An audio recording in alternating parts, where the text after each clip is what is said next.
और इस यात्रा से एकदम पहले माननीय श्री अनंत कुमार जी उस बैठक में उपस्थित थे। अनुराग जी ने बोलते हुए उसमें कहा था कि डॉक्टर श्यामा प्रसाद मुखर्जी जिस लिमिट तक इस आंदोलन को लेकर के गए, यदि अनुराग ठाकुर को भी यदि बलिदान देना पड़ा तो वो पीछे नहीं हटेंगे। ये संदेश अनुराग ठाकुर का। मित्रों,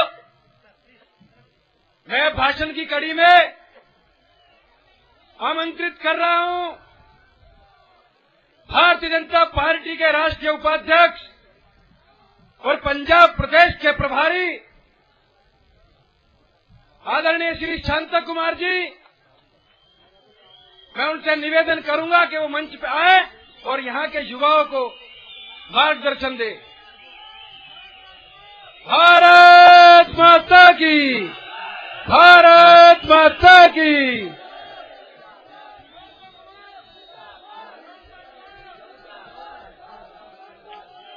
मंच पर विराजमान आदरणीय सुषमा स्वराज जी, आदरणीय अरुण जेटली जी, आदरणीय अनंत कुमार जी, जगत प्रकाश जी नड्डा, धर्मेंद्र प्रधान जी,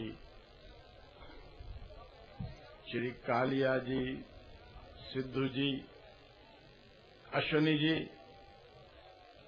उपस्थित अन्य सभी नेतागण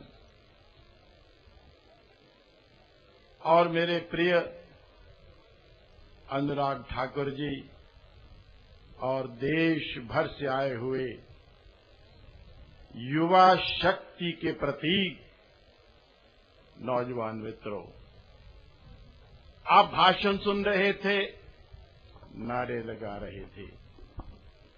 मैं आज से 58 साल पहले की याद कर रहा था। 58 साल पहले जब आप में से बहुत से लोग शायद पैदा भी नहीं हुए थे। 1953 में पार्टी का आदेश हुआ, कांगड़ा से कुछ नौजवान मित्रों को लेकर इसी तरह से पहली बार घर से निकला था, कांगड़ा जिला से निकला था। डॉक्टर श्यामा प्रसाद मुखर्जी ने, भारतीय जनसंघ ने कश्मीर को बचाने के लिए जो आंदोलन शुरू किया था, उसमें सत्याग्रह किया मैंने पठानकोट में, गुरदासपुर की जेल, हिसार की जेल। मैं बैठे बैठे सोच रहा था, मैं तब 19 साल की आयु का था। अभी आंख खोली थी, होश खोली थी। मेरा बचपन अभी अभी खत्म हुआ था। इसी कश्मीर के लिए संघर्ष में मैं अपने साथियों के साथ आया, जेल में आया। 9.5 महीने जेल में रहा। जेल से निकला, मैं बड़ा हुआ, मैं पढ़ा, मैं आगे बढ़ा, मैं विधायक बना। एक बार हिमाचल का मुख्यमंत्री, दूसरे बार हिमाचल का मुख्यमंत्री, फिर आगे बढ़ा, फिर लोकसभा में पहुंचा, फिर केंद्र का मंत्री बना। बचपन से जवानी, जवानी से आगे जीवन का लंबा चक्र पूरा करके आज मैं यहां पहुंचा हूं।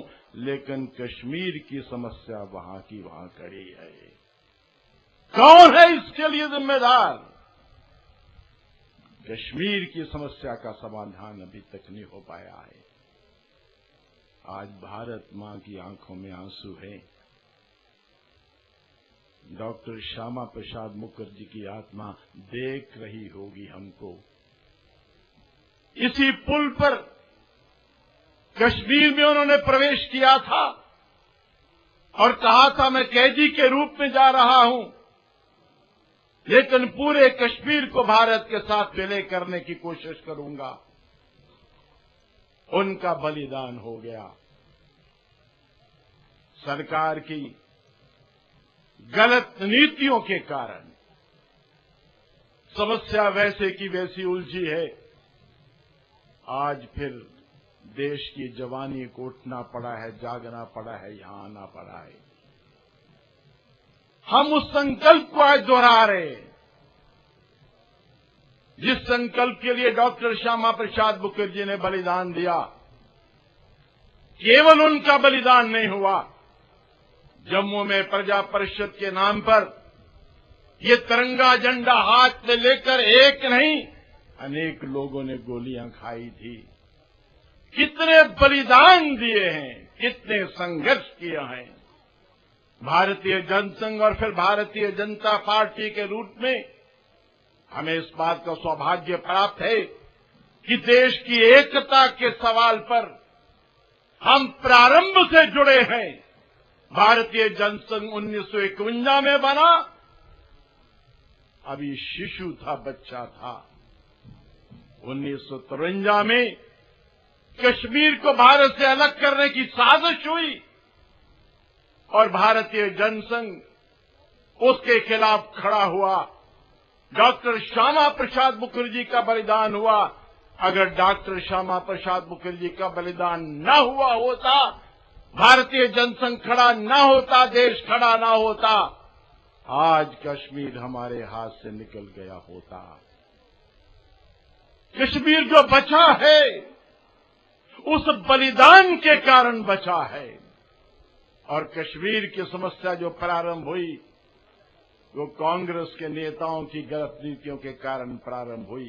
देश आजाद हुआ, कश्मीर को लेने के लिए हमला हुआ, भारत की सेना आगे बढ़ रही थी।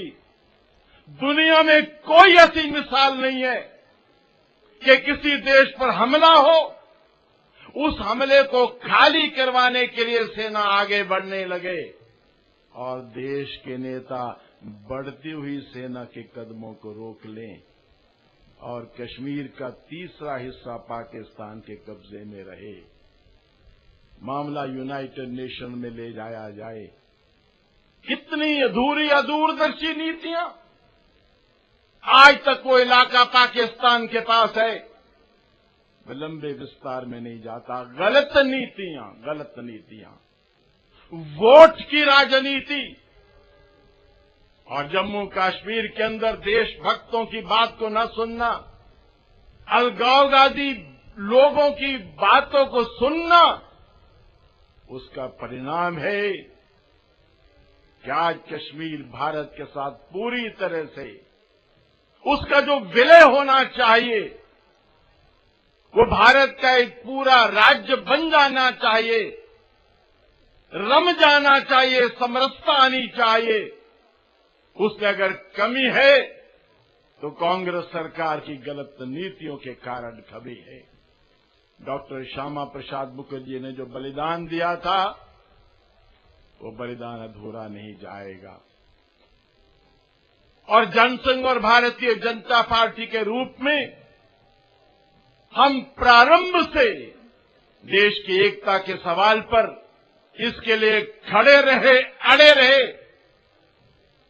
आज देश की जवानी के प्रतीक के रूप में भारतीय जनता पार्टी का युवा मोर्चा हमारे प्रिय अनुराग ठाकुर जी के नेतृत्व में यहां आया है, आगे बढ़ेगा। हम एक ही बात कहना चाहते हैं, देश की एकता के सवाल पर किसी किस्म का कोई समझौता नहीं होगा। हम एक ही बात कहना चाहेंगे, डॉक्टर मुखर्जी का बलिदान व्यर्थ नहीं जाएगा। हम एक ही बात कहना चाहेंगे, कश्मीर भारत मां का मुकुट है, केसर की क्यारी है, शिव का शिवालय है, हिमालय है। इसकी एकता के लिए बड़े से बड़ा बलिदान देश की जवानी देगी। हम इस संदेश को दोहराना चाहते हैं। ये सरकार ईमानदार नहीं है। मुझे डर है पिछले दिनों जो घटनाएं घटी हैं, जिस ढंग से कोई कमेटी बनाई, उसकी रिपोर्ट आई, जो कुछ किया जा रहा है, अमेरिका के दबाव में देश के कमजोर प्रधानमंत्री कहीं कुछ कर न बैठे।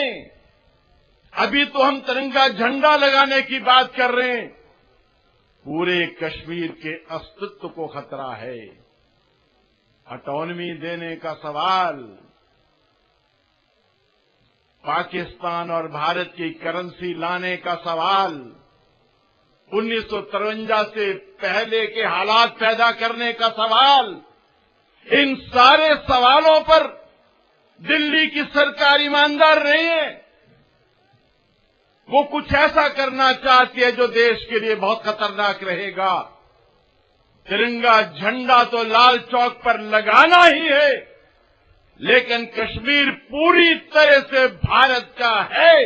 इस बात के लिए बड़े से बड़ा बलिदान देने की आवश्यकता होगी तो देश देगा, जवानी देगी। ये संदेश देश की जवानी देने के लिए आगे चली है।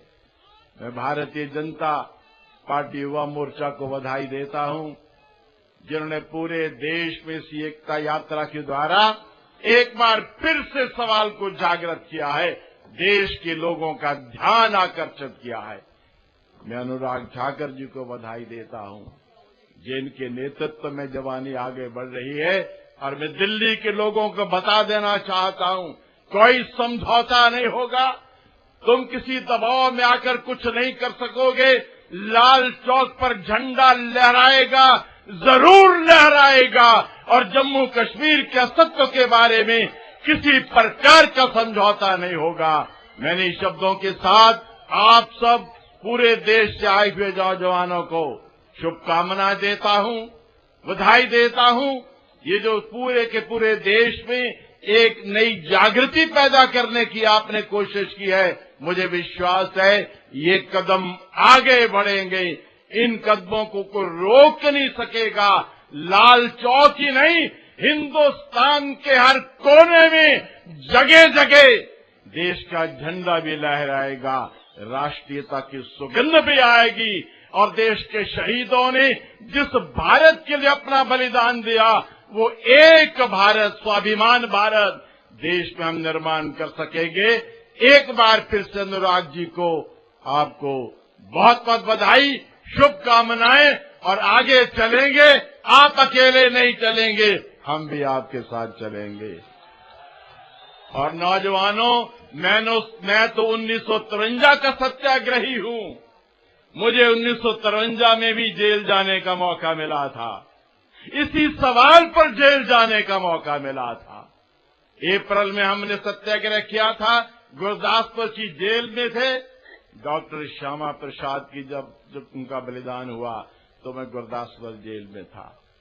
बाद में कहा गया कि 20 साल से कम उम्र के जो लोग हैं उनको हिसार जेल भेजा जाएगा। 9.5 महीने इसी कश्मीर के लिए 19 साल की आयु में जेल में रहा था।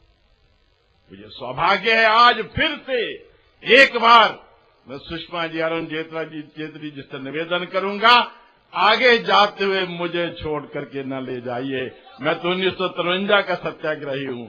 सबसे आगे जाने का अनुराग ठाकर जी के साथ मेरा अधिकार है। 1953 में कांगड़ा से जो लोग मेरे साथ आए थे वो आज इस दुनिया में नहीं हैं। मुझे विश्वास है वो संकल्प जो हमने लिया था देश की एकता का, वो वचन जो दिया था और जिसके लिए डॉक्टर श्यामा प्रसाद मुखर्जी ने बलिदान दिया था, और मुझे याद है डॉक्टर श्यामा प्रसाद मुखर्जी के बलिदान के बाद उनकी माता योग माया मुखर्जी ने पंडित जवाहरलाल नेहरू जी को कुछ पत्र लिखे थे, बड़े मार्मिक पत्र लिखे थे। उन्होंने कहा था मेरे बेटे को पकड़ा क्यों? वो केवल भारत के अंदर एक प्रदेश में जा रहा था। किन परिस्थितियों में मेरे बेटे की मृत्यु हुई? डॉक्टर श्यामा प्रसाद मुखर्जी की पूज्य माता योगमाया मुखर्जी के सवालों का जवाब आज तक की सरकार नहीं दे सकी है। हमें संकल्प करना है, दृढ़ प्रतिज्ञा करनी है कि भारतीय जनता पार्टी और भारतीय जनसंघ और समय इसी स्थान पर इसी पुल को पार करते समय जो संकल्प लिया था डॉक्टर श्यामा प्रसाद मुखर्जी ने, उस संकल्प को हम पूरा करेंगे, आगे बढ़ेंगे। जम्मू कश्मीर भारत मां का मुकुट, केसर की क्यारी भारत का हिस्सा है, पूरे का पूरा है। इसमें किसी प्रकार का व्यवधान डालने वाली ताकतों का मुकाबला करेंगे। यही प्रण लेकर, यही संकल्प लेकर जवानी के कदम यहां से आगे बढ़ेंगे और हम अपने मकसद को पूरा करेंगे। इन्हीं शब्दों के साथ बहुत बहुत